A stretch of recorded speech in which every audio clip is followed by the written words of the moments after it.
लाहौर में oxygen cylinder फटने से एक शख्स जाँ बहक हुआ।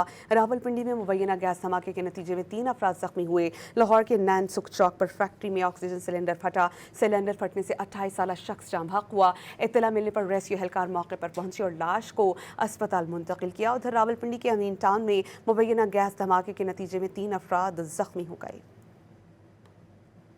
लाहौर में ऑक्सीजन सिलेंडर फटने से एक शख्स जाँ बहक हुआ। रावलपिंडी में मुबैना गैस धमाके के नतीजे में 3 अफराद जख्मी हुए।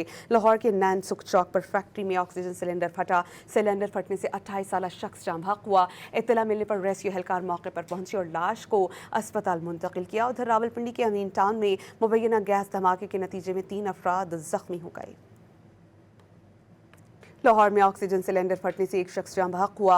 रावलपिंडी में मुबैना गैस धमाके के नतीजे में 3 अफराद जख्मी हुए। लाहौर के नैन सुख चौक पर फैक्ट्री में ऑक्सीजन सिलेंडर फटा। सिलेंडर फटने से 28 साल शख्स जाँ बहक हुआ। इत्तला मिलने पर रेस्क्यू एहलकार मौके पर पहुंचे और लाश को अस्पताल मुंतकिल किया। उधर रावलपिंडी के अमीन टाउन में मुबैना गैस धमाके के नतीजे में 3 अफराद जख्मी हो गए।